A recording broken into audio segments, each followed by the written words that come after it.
días, hermanos. El Señor les bendiga esta mañana.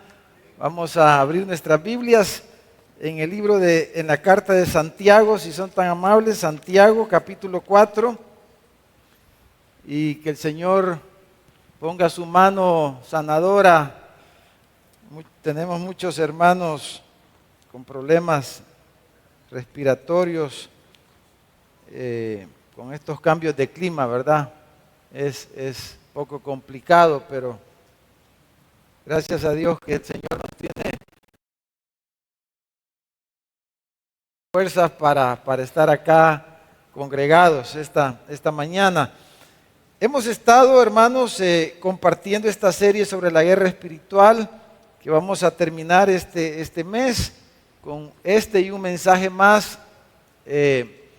Y básicamente hemos dicho dos cosas hasta aquí. Primero, hermanos, hablamos, si ustedes se recuerdan, del estado ideal del creyente, del discípulo, del cristiano, para pelear la guerra espiritual, ¿verdad?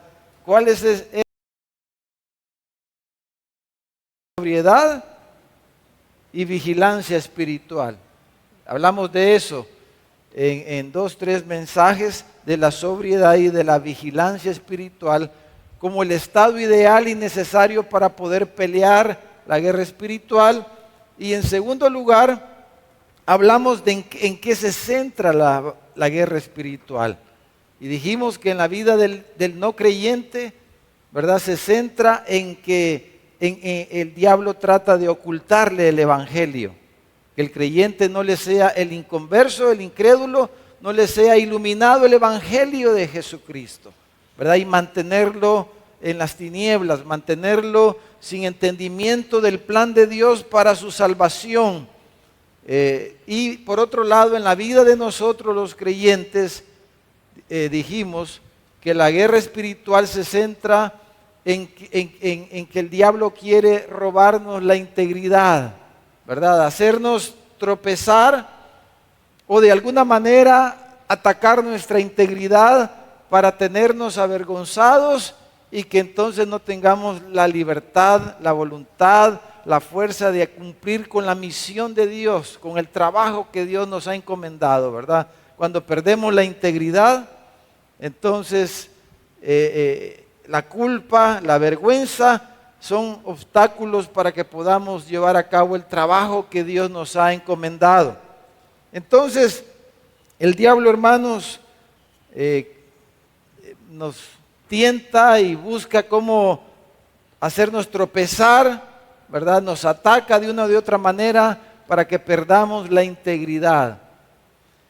Pero en esta última parte, estos dos mensajes, hermanos, vamos a hablar y el tema esta mañana es cómo venzo al diablo. Vamos a hablar de algo, dijéramos, práctico, de qué nosotros debemos hacer para vencer al enemigo de nuestras almas. La Biblia habla de eso. Por eso vamos a leer aquí en Santiago, en el capítulo 4, y vamos a leer del versículo 6 al versículo 10. Santiago, capítulo 4, del versículo 6 al 10. ¿Cómo venzo al diablo? ¿Cómo puedo vencer al diablo? Acuérdese que el diablo es más fuerte que nosotros, es más sabio, etcétera. Pero la Biblia nos habla de que podemos y debemos vencerlo nosotros como hijos de Dios. Dice, pero Él dice, o sea, Dios da mayor gracia. Necesitamos la gracia de Dios. Por esto dice, Dios resiste a los soberbios y da gracia a los humildes. Hemos cantado esta mañana de ser humildes delante de Dios. Entonces dice el versículo 7, someteos pues a Dios, resistid al diablo y huirá de vosotros. Acercaos a Dios y Él se acercará a vosotros. Pecadores, limpiad las manos, y vosotros los de doble ánimo, purificad vuestros corazones, afligíos y lamentad y llorad. Vuestra risa se convierte en lloro y vuestro gozo en tristeza. humillaos delante del Señor, y Él os exaltará. Vivimos, hermanos, en un mundo hostil que está energizado por Satanás, está dominado por el diablo, el príncipe de este siglo, le llamó el Señor Jesús. El diablo tiene cierta autoridad, ¿verdad?, para influenciar el mundo, para dominar el mundo, y se le ha concedido esa autoridad al diablo. Y él dice, hemos leído en esta serie y hemos estado repasando que él anda alrededor, dice, buscando ¿a quién? Devorar. Él anda como un león rugiente, es desalmado, es malvado y es feroz y anda viendo cómo nos devora, cómo nos destruye, cómo nos hace tropezar, hemos dicho. Entonces, aquí en esta carta, hermanos, en la carta de Santiago, si usted mira la carta, el apóstol Santiago trata diferentes cosas, pero en el capítulo 1 y en el capítulo 3, él trata de dos cosas que dijéramos es lo que el diablo ocupa normalmente en esta batalla para atacarnos y para robarnos esa integridad, para desanimarnos, etcétera. En el capítulo 1, si usted mira ahí en el capítulo 1, bueno, prácticamente todo el capítulo 1 trata de la tentación, ¿verdad? El diablo nos tienta, y dice el versículo 2, hermanos míos, dice, tened por sumo gozo cuando os halléis en diversas pruebas. Y más adelante Santiago dice que no erremos, ¿verdad? Que el Señor dice que toda cosa buena desciende de nuestro Padre que está en los cielos. Que lo malo no procede de Él para nosotros, pero que es el enemigo de nuestras almas, ¿verdad? Que es el diablo el que nos ataca, el que trae pruebas, el que trae tentación y el que busca cómo el mal nos ataque y nos agobie y nos haga tropezar. Él habla de eso todo el capítulo 1. Y el capítulo 3, si usted mira el capítulo 3, ¿verdad? Este capítulo 3 es famoso porque él habla casi en todo el capítulo del problema de la lengua, ¿no es cierto? El problema de la lengua. Y en el versículo 6 dice, si usted lee, dice que la lengua es un fuego, dice. Y es un ¿qué dice, hermanos? Un mundo de maldad, dice la lengua. La lengua es un mundo de maldad. Qué real es eso, ¿verdad, hermano? Dice, la lengua está puesta entre nuestros miembros. Y la lengua, dice, contamina todo el cuerpo. E inflama, dice, la rueda de la creación. O sea, todo lo corrompe, todo lo puede denigrar, todo lo puede contaminar. La lengua es, dice, un mundo de maldad. Y ella misma está inflamada, ¿por qué? Por el infierno. Entonces, amados hermanos, el diablo ocupa la tentación, la prueba, para traer sufrimiento, para traer padecimiento a nuestras vidas y desalentarnos, hacernos tropezar y eliminarnos del servicio a Dios, eliminarnos de que seamos útiles en las manos de Dios. Eso es lo que él busca, como hemos dicho. Y lo otro que ocupa el diablo es la lengua de alguien, la lengua de cualquiera, para denigrarnos. Si no nos puede hacer tropezar, entonces va a venir alguien y va a abrir su boquita y la lengua va a hablar de usted. Y entonces va a inventar, si no sabe, no tiene algo de qué decir, va a inventar algo para denigrarlo y que la gente diga, no hombre, no hay que escucharlo, ¿verdad? No, esta persona no es confiable, etcétera. Porque son las dos cosas que el diablo ocupa, como más o menos hemos estado diciendo. Entonces, Pero, ¿qué dice nuestro texto? Si regresamos al versículo 7, donde quisiera que nos centremos, capítulo 4, versículo 7. Primero, hermanos, ¿qué significa vencer al diablo según el versículo 7? Véalo en el versículo 7. ¿Qué significa vencer al diablo, hermano? Cuando el diablo es vencido, ¿qué va a pasar? Va a huir, dice. No quiere decir que usted lo va a derrotar en el sentido de que lo metió a la cárcel o lo dejó ahí en la lona, ¿verdad? No, cuando el cristiano vence al diablo, lo que ocurre es, dice que el diablo huye. Pero no es porque le tenga miedo, ¿verdad? No porque algo que es bien común en el medio evangélico, ¿verdad? Es que cuando se habla de este tema, normalmente se enfoca en que hay que reprender al diablo. Pero eso no es lo que la Biblia enseña. No sé por qué, de dónde sacaron eso. Entonces, como que nosotros tenemos que reprender al diablo. Hasta canciones hay de eso, ¿verdad? Que hay que reprender al diablo. El único que la Biblia dice que reprende es el Señor. Aún el ángel, ¿verdad? Como hablábamos el otro día, dice que el Señor te reprenda, le dijo el ángel a Satanás. Ni siquiera lo reprendió él mismo, sino que le dijo que el Señor te reprenda, porque solo el Señor lo puede reprender. Nosotros no. Nosotros necesitamos hacerlo huir. Y la idea de que el diablo huye es de que el diablo dice, es inútil esto. No vale la pena seguir peleando con este porque es de más. Hablo mal de él, le traigo una prueba, como a Job, ¿verdad? ¿Se recuerdan? A Job le trajo una prueba. Le fue a pedir permiso a Dios y le dijo, déjame que lo toque.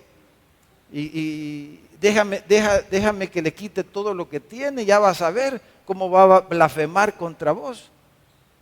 A Pedro le dijo Jesús que el diablo le había pedido zarandear a Pedro un poquito. Déjame que lo zarandee, ya vas a ver lo que va a pasar con Pedro. Entonces, pero cuando el diablo nos ataca, cuando el diablo está queriendo pelear con nosotros, entonces huir significa que dice, no hombre, hablo mal de él. Le pongo prueba y es de más, mejor voy a ir a buscar a otro, dice. Eso quiere decir huir. Que él se va a ir y le va a poner su atención a otro. Pero hermanos, todo creyente, todo cristiano tiene un momento, tiene un día que la Biblia le llama el día malo, ¿verdad? Que hay días, hermano, esos días son esos momentos que como que todo se vino en contra de nosotros. ¿Ha tenido algún día así, hermano? De seguro que sí, ¿verdad? Y el diablo lo que quiere es hacernos tropezar, hacernos que dudemos de Dios, que neguemos a Dios, que hablemos en contra de Dios, que nos enojemos con Dios, que nos enojemos con su iglesia, con su pueblo, para hacernos tropezar, para hacernos inútiles, hemos dicho. Entonces, pero cuando el diablo huye es cuando dice, no hombre, es de más. Con esta hermana no se puede, mejor voy a buscar a otro. Eso quiere decir, y el diablo huirá, o sea, se alejará, se cansará y verá que es inútil seguir insistiendo con esa persona. ¿Estamos claros, hermano? Ahora, el versículo 7, mire en qué se centra, hermanos, qué es lo que nosotros debemos hacer para vencer al diablo. Ahí dice el versículo 7. ¿Qué dice que debemos hacer, hermano? Dos cosas dice. Someternos a Dios es uno y el otro, resistir al diablo. Entonces quiero que hablemos un poquito de esas dos cosas. De resistir al diablo y de someternos a Dios. Hablemos en primer lugar, hermanos, de resistir al diablo. La idea de resistir es ponerse en contra, es ir en el sentido contrario, es de aguantar, ¿verdad? Como cuando usted dice, voy a resistir, ¿verdad? Voy a aguantar, voy a permanecer aquí. Y resistir, la palabra esa lo que quiere decir es ponerse en forma opuesta y no moverse de ahí. Es como cuando el diablo viene y lo tienta a usted, pero usted no cede, pues está resistiendo, está firme.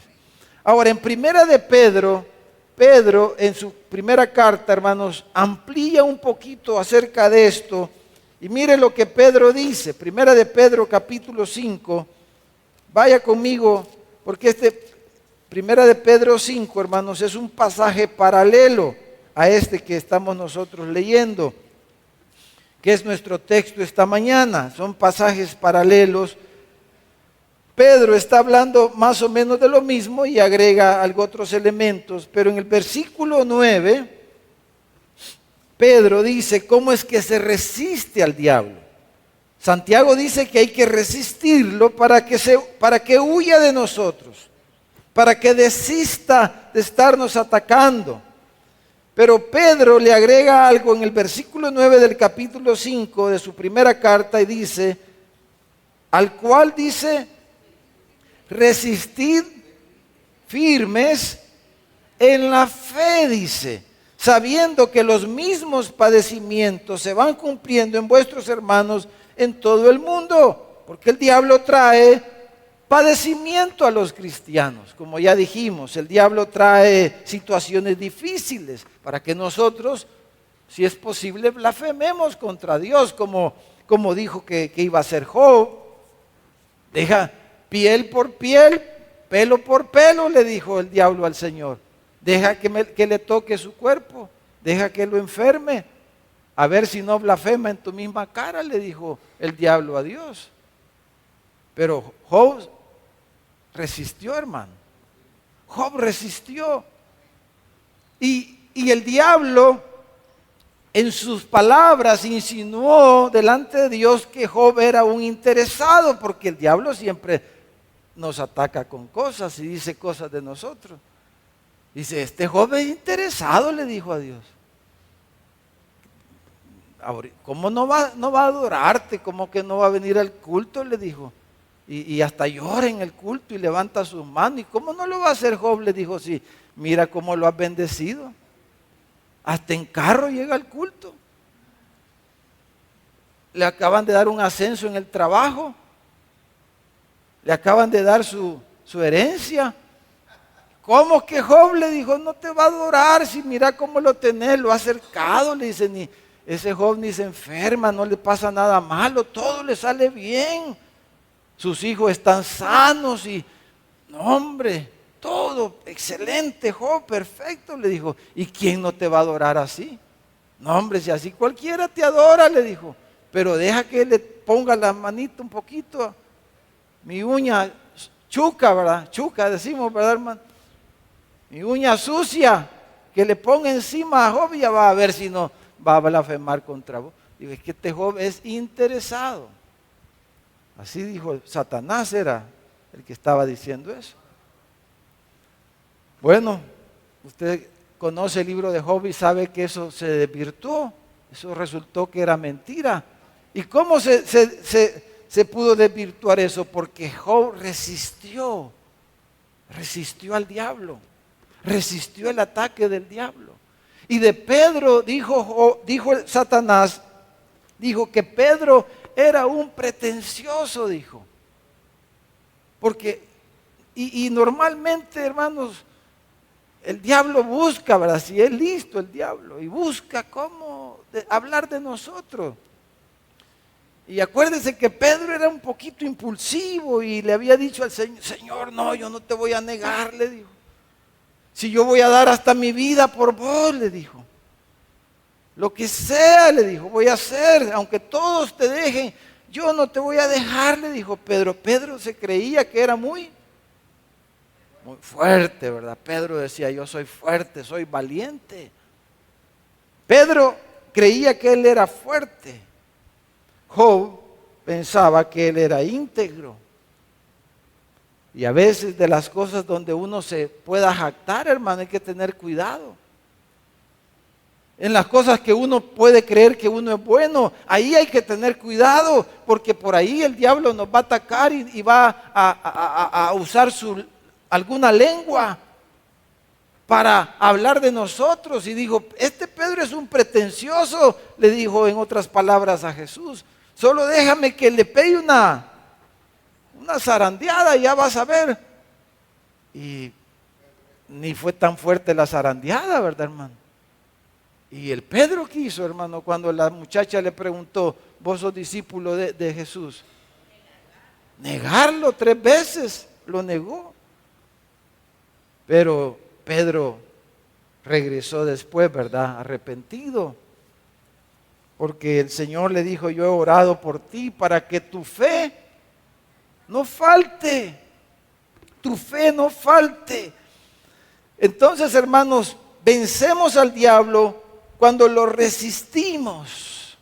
Cuando él pueda decir cualquier cosa de nosotros, pero nosotros vamos a mantenernos para el Señor, fiel para el Señor. Pero la única manera de eso es por medio de la fe, dice aquí la palabra. Y es fácil predicárselo yo a usted ahorita y que usted lo entiende lo que le estoy diciendo, ¿no es cierto? La cosa es cuando estamos nosotros en el lugar de Job y de Pedro, hermano. Porque el diablo, como es listo, va a buscar cómo atacarnos en el área más débil. Y donde nosotros creemos que estamos firmes. Por eso dijo Pablo, el que cree estar firme, mire que no caiga. Donde creemos que somos buenos, fuertes, allí quizás es donde nos va a atacar, donde nos va a denigrar, donde va a hablar contra nosotros, Satanás.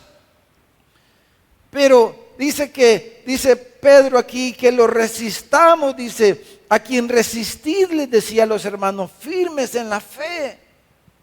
Porque, hermanos, a los que Pedro les escribió la carta, estaban pasando grandes dificultades, hermanos, persecuciones y situaciones muy difíciles. Estaban pasando, no sé qué cosas podamos estar pasando nosotros, pero estos hermanos estaban pasando cosas muy difíciles. Pero Pedro les dice y les reconoce y los alaba en la carta y le dice, pero ustedes lo están resistiendo, firmes en la fe, les dice. Ahora, algunos versículos, hermanos, que nos hablan acerca de la fe. Voy a mencionar algunos, la mayoría seguro usted los conoce. En Efesios, en el capítulo 2, en el versículo 8, dice la Escritura que, dice Pablo, porque por gracia sois salvos, dice, por medio de la fe, y esto no de vosotros, pues es don de Dios, dice. Don de Dios, la fe, hermanos. ¿Cómo? Entonces, si por medio de la fe yo voy a resistir al diablo, entonces, ¿cómo tengo más fe? Esa es la pregunta, ¿verdad? ¿Cómo logro más fe? ¿Cómo aumento mi fe? Lo primero que tenemos que reconocer es que la fe es un don. Un don, es un regalo de Dios. Aquí está hablando en primer lugar de la salvación el pasaje. Pero la fe, hermanos, es un don de Dios. Es algo que Dios nos regala, que lo podemos recibir solo de Dios. La fe es un don, es una dádiva de Dios. En Romanos, en el capítulo 10, en el versículo 17, dice que la fe, así que la fe, dice, es por el oír. Ahí está en la pantalla el pasaje. Es por el oír y el oír por la palabra de Dios. ¿Cómo puedo aumentar mi fe? Bueno, estudiando, leyendo la palabra. Bueno, en primer lugar, viniendo al culto, ¿verdad? Viniendo al culto a escuchar la palabra, leyendo la palabra, estudiando la palabra, meditando la palabra, memorizando la palabra. Y entre más crezco en el conocimiento de la palabra de Dios, más crezco en el conocimiento de Dios y mi fe se va a fortalecer y mi fe se va a desarrollar. Pero si usted nunca abre la Biblia, si yo digo que soy cristiano, pero como quizás nos ha pasado a algunos de nosotros, ¿verdad?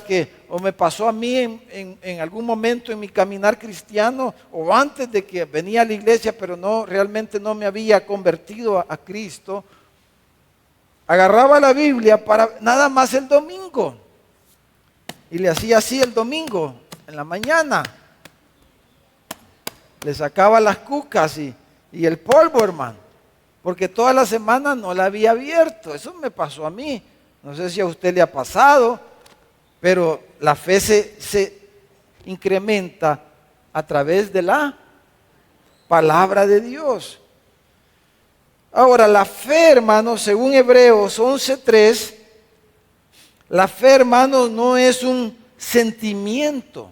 La fe no es un presentimiento. Dice, ay, que yo siento que esto va a salir por aquí o va a salir bien. No, la fe no es un sentimiento, no es un presentimiento. La fe no es una sensación. La fe es un entendimiento. La fe es una manera de pensar. La fe tiene que ver con lo que nosotros entendemos, comprendemos, dice Hebreos capítulo 11. Y este capítulo, acuérdense que es el capítulo de la fe.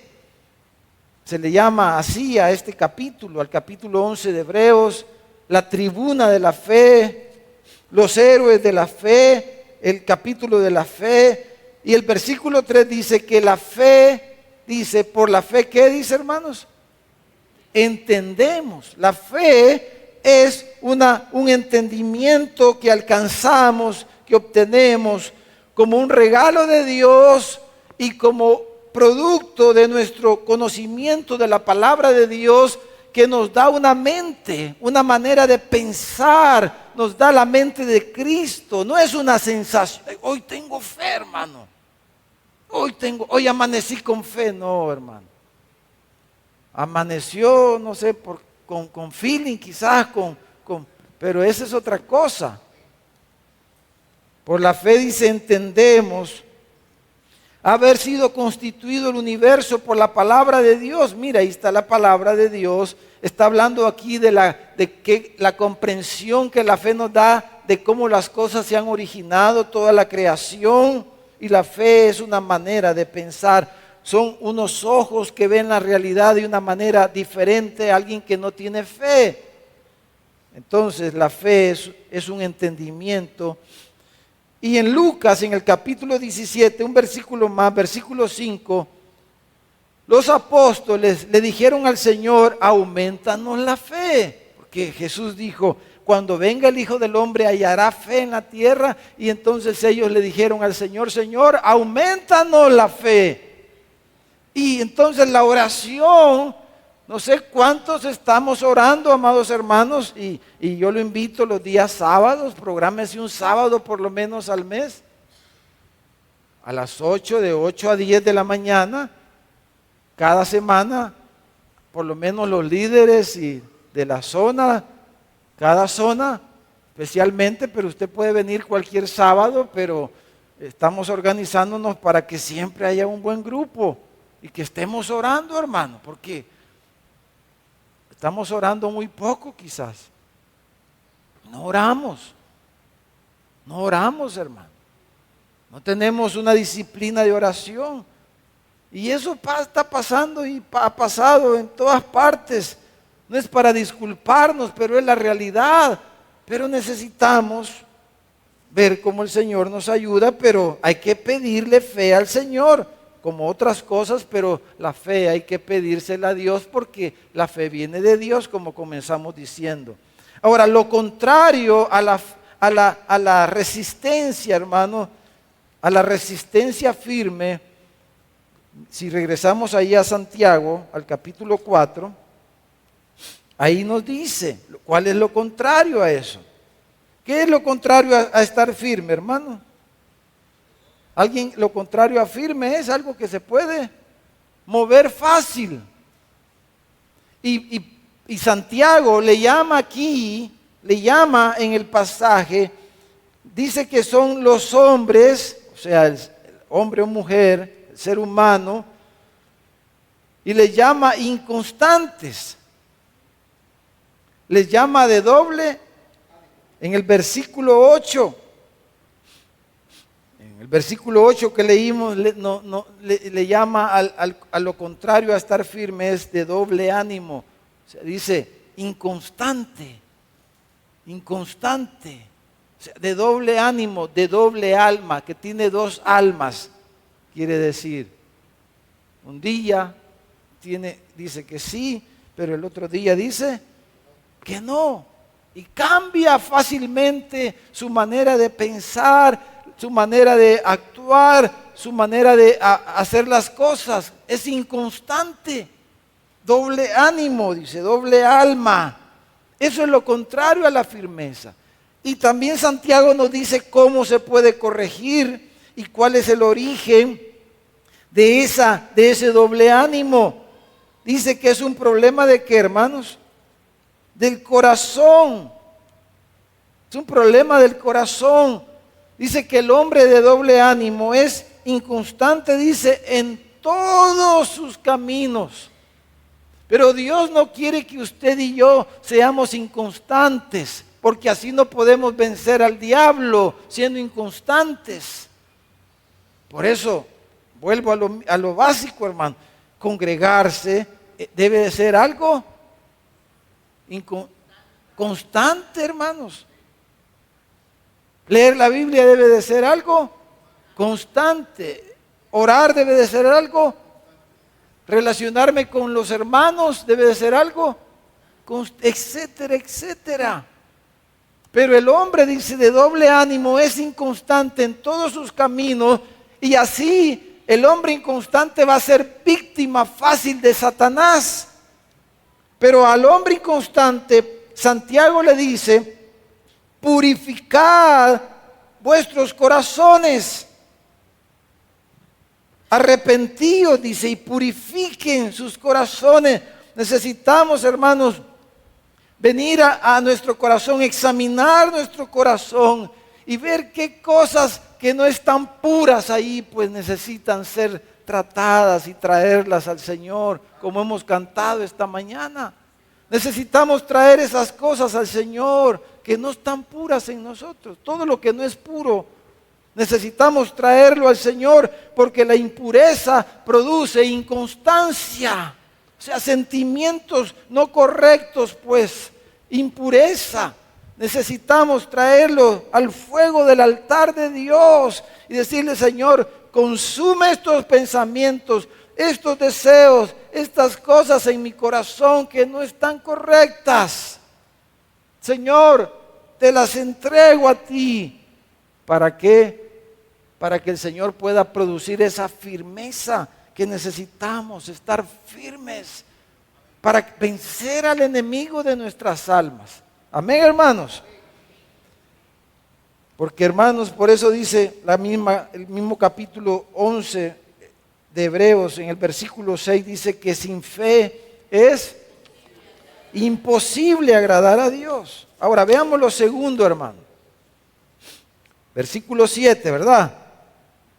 Mire, volvamos al capítulo 4, versículo 7, dice: someteos pues a Dios, resistid al diablo y huirá de vosotros. Entonces, lo segundo para vencer, para que el diablo huya, vencer al diablo es que él huya, que él diga: no, hombre, con este no se puede, como ya dijimos, hay que resistirlo en la fe, ¿verdad? Y número 2, dice: someteos a Dios. Eso es lo segundo, lo primero que él mencionó: sométanse a Dios. No como alguien dijo, ¿verdad? Leyó mal y dijo: somátense, dijo. No, no era somátense, hermano.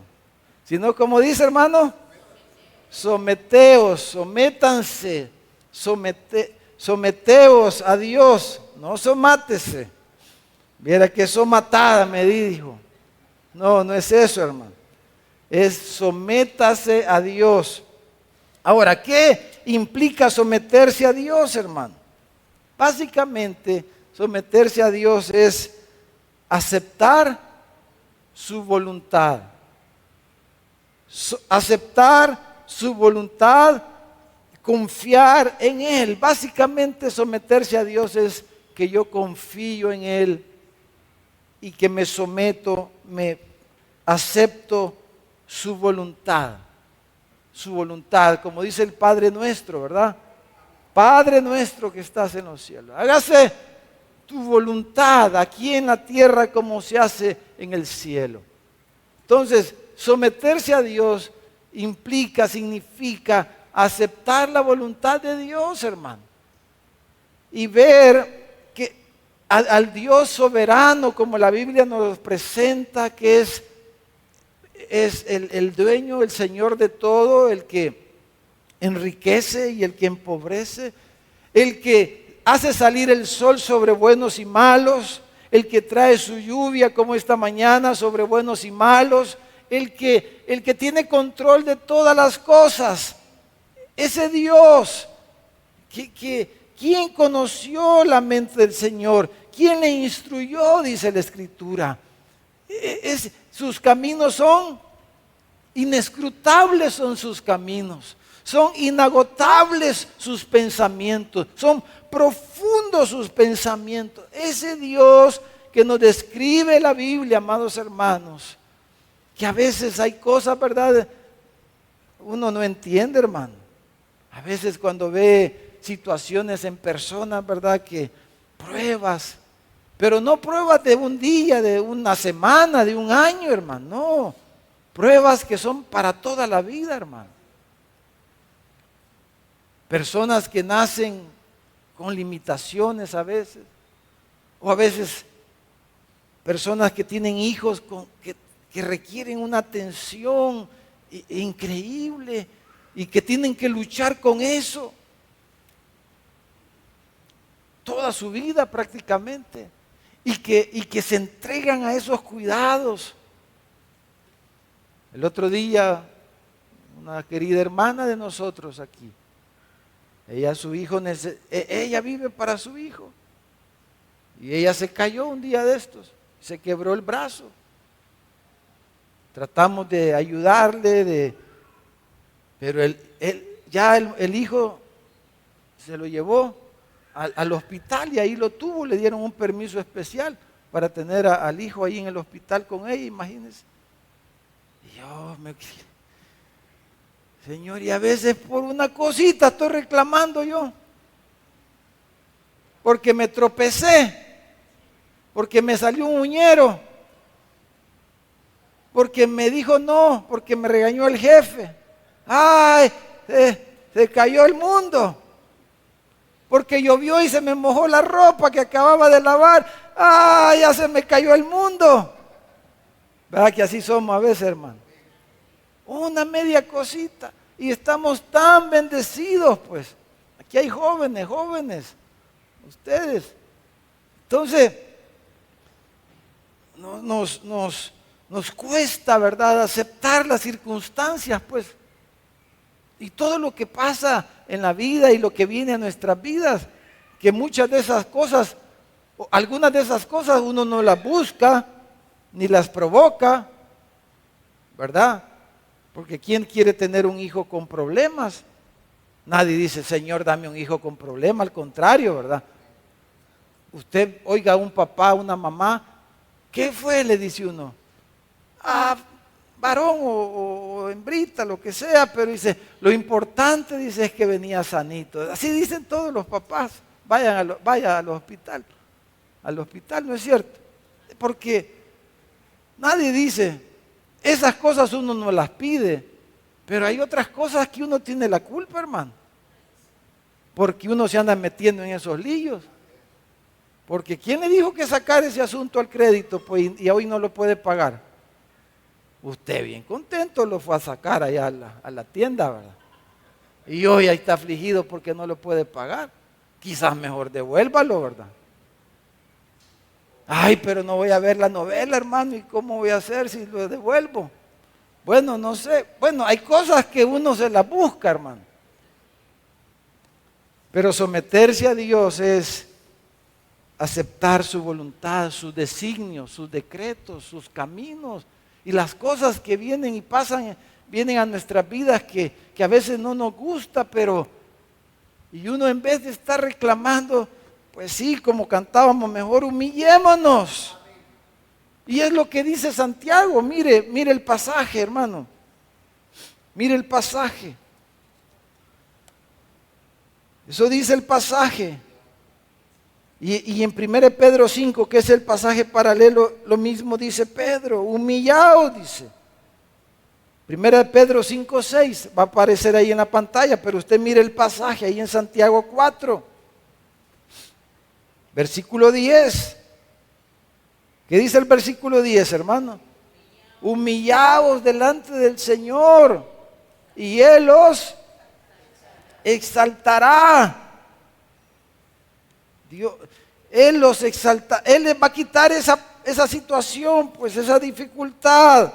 Él los va a hacer triunfar, superar, quiere decir lo que estén pasando. Pero dice, humillaos, dice.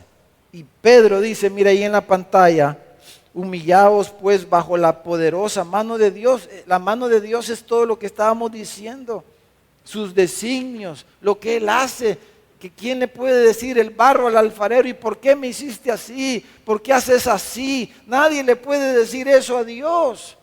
¿Por qué haces eso? ¿Por qué permites eso? Si somos creyentes, si somos hombres y mujeres de fe, pues somos discípulos de Jesús. Tenemos que venir a Él y decirle, Señor, tú eres Dios soberano sobre todo. Señor, no entiendo lo que me está pasando, pero Señor, ayúdame a aceptarlo, a superar esto, a tomar buenas decisiones. Amén, hermano. Estoy hablando de cosas que les pasan a ustedes, hermano. Que nos pasan a nosotros, hermano. Sí, ¿verdad? Yo creo que sí, hermano. Pero el gran obstáculo a esto, hermano, así como la inconstancia es el gran obstáculo para resistir al diablo, el gran obstáculo para someternos a Dios, hermano, mira, ahí está la foto en la pantalla, hermano. ¿Qué es, hermano? El orgullo, la soberbia, el orgullo, hermanos, la soberbia. Pero la mano de Dios, hermanos, que es buena y es poderosa, hermano. Es como cuando alguien, ¿verdad?, que es poderoso, alguien se le anda oponiendo y dice, este bichito se me anda oponiendo, dice la gente, ¿verdad? Así dice uno. Si solo le hago así, ya lo venzo. Así piensa uno, ¿no es cierto? Nunca ha pensado, es que usted es demasiado santo y puro, hermano. Nunca ha pensado así, ¿verdad? Se me anda oponiendo, ya va a ver, rapidito lo voy a dejar aquí, le voy a ganar, ¿verdad? Entonces la mano poderosa de Dios, hermano, la mano de Dios es buena. Dice que no nos ha pagado conforme. Hermano, cualquier cosa que venga a nuestra vida, si nos esté pasando, hermano, según ese versículo, es poquito, pues. Si estamos pasando alguna dificultad o alguna prueba o el Señor nos está corrigiendo en algo, cualquier cosa que sea, hermano, es menos de lo que merecemos. Porque Él no nos ha pagado conforme a nuestras obras, porque la mano de Dios es buena, nunca nos paga mal por mal, nunca nos castiga o nos disciplina como sea, como debe de ser, siempre es más tierna, es más bondadosa, pues nos acaricia el Señor, nos trata con gran amor. Pero la mano tierna de Dios, hermanos, es poderosa. Es poderosa. Eso no se nos debe de olvidar. Que Dios es poderoso y debemos de temer a Dios. No podemos estar jugando con Dios. Si solo así le puede hacer el Señor y ya le da uno, mejor ni digo porque no quiero, no estamos aquí para ser aves de mal agüero, ¿verdad, hermano? Como dicen. Pero solo así, una cosita y ya le creció el dedo más de lo que debía y es un gran problema, hermano. Cualquier rápido lo pone el Señor a uno, espaldas planas. Él es, dice, la mano poderosa de Dios.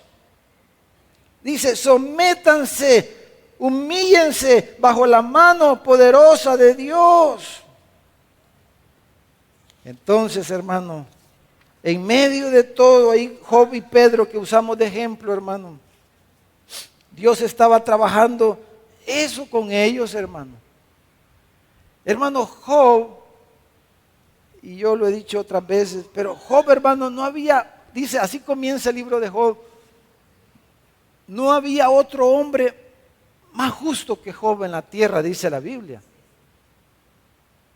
Pero aunque usted sea un hombre correcto, una mujer correcta, hermano, yo el ejemplo que pongo, y perdón el ejemplo, es como los trapeadores. Usted que lava trapeadores, como yo, que alguna vez hemos lavado un trapeador. Mire, un trapeador, usted dice, ya lo lavé.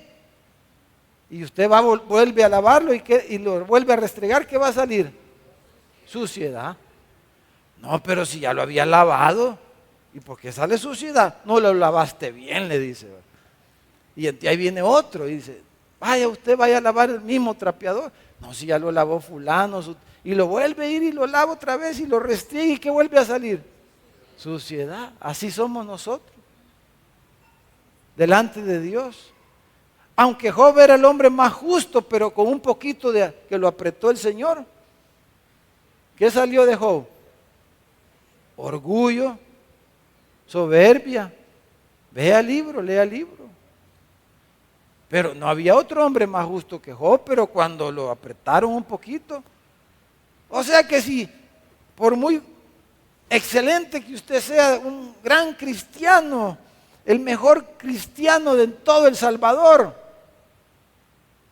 hermano, un poquito de prueba y ya le va a salir la suciedad a uno, hermano. Hasta que el Señor nos levante de la tumba.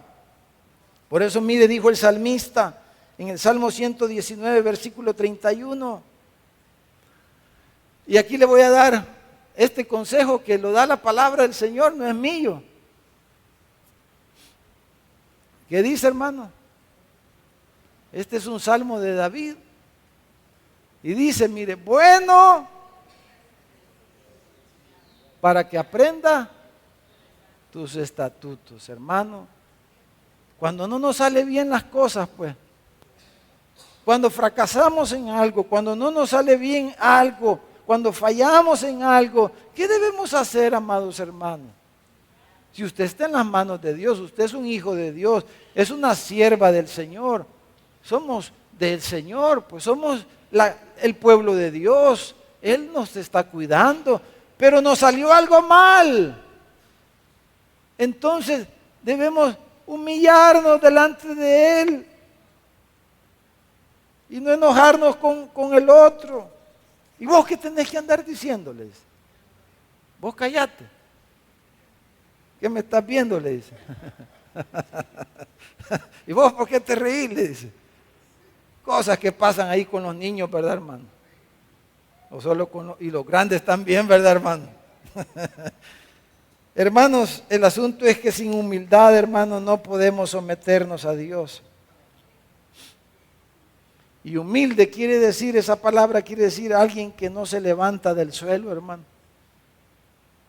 Que no se pone como el de la foto, pues. Que no agarra así, ¿verdad? Aire.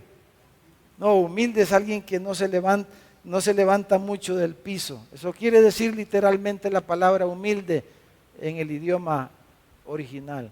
Alguien que no se levanta mucho del piso. Y dice el versículo 10, humillaos, y quiere decir pónganse debajo del Señor, pónganse debajo de la mano del Señor. Entonces, concluyendo esta mañana, hermanos, Dios, hermanos, quiere que usted y yo experimentemos esta victoria. Que el diablo ya no sea un problema. Y en el último mensaje vamos a completar esta idea. Pero Dios quiere que usted sea un vencedor, porque todos los que son del Señor son vencedores según el libro de Apocalipsis. Dios quiere que usted y yo seamos vencedores, que venzamos al diablo, al mundo y a nuestra carne. Dios quiere que experimentemos la victoria. Yo estaba meditando al pensar en todas estas cosas, hermanos, que por rato digo yo, este diablo no nos deja. Hablando como iglesia, hermano. Así he estado pensando desde hace tiempo, pero no me había caído el 5, aquí les voy a confesar. Y este diablo que no nos deja, hombre, siempre hay una lengua ahí que anda molestando. Siempre hay alguna situación, alguien que tropiece, esto, lo otro. Padre, ayuda, Señor, ¿hasta cuándo nos va a dar un poquito de descanso? Porque este diablo no nos deja, pues. ¿Y por qué no nos deja el diablo? Esa fue la respuesta que el Señor me dio hoy estudiando este mensaje. ¿No será que estamos muy orgullositos, hermano? No estamos humillándonos como Él quiere que nos humillemos. Estamos muy agrandaditos, muy soberbios quizás. Bueno, eso me habló el Señor a mí. Yo les cuento, hermano. Yo les cuento. Dice Apocalipsis 2:26, al que venza, dice, y guarde mis obras hasta el fin, yo le daré autoridad, dice, sobre las naciones. Hermanos, Él es galardonador de los que le buscan. Dice Pedro, humíllense para que Él los exalte cuando fuere tiempo. Hermanos, si nuestro Dios es nuestro Padre, pues si Él lo que quiere es bendecir a su pueblo. Pero es como usted y yo, pues si nosotros siendo padres malos, como dijo Jesús, sabemos darle buenas cosas a nuestros hijos. Cuando nuestro hijo nos pide pan, no le damos una piedra. No, le damos el mejor pan que podemos. Le damos el mejor pescado que podemos. Le damos lo mejor que podemos porque amamos a nuestro hijo. Pero cuando, ¿verdad?, tenemos que corregirlos, los corregimos también. Porque los amamos, porque queremos lo mejor para ellos. Entonces, ¿cuánto más nuestro Padre Celestial, hermano? No nos va a corregir, no va a procurar lo bueno para nosotros. Él quiere que nosotros seamos vencedores. Quiere que usted venza al diablo, pero hay que resistirlo firme en la fe y hay que someternos bajo Dios. Y la única manera de hacerlo es con humildad, como dice este canto que quisiera pedirle a los hermanos que lo volvamos a cantar. Y vamos a orar, hermanos. ¿Qué tal si oramos? Y este momento, estos últimos minutos que vamos a estar aquí en este culto, en esta reunión, acerquémonos, hermanos, al Señor esta mañana. Acerquémonos. Como dice este canto también, me acerco. Me acerco a ti, me acerco a ti, Señor. Acerquémonos, hermanos. Acérquese al Señor, por favor, esta mañana. Hable con Él. Hablemos con nuestro Señor.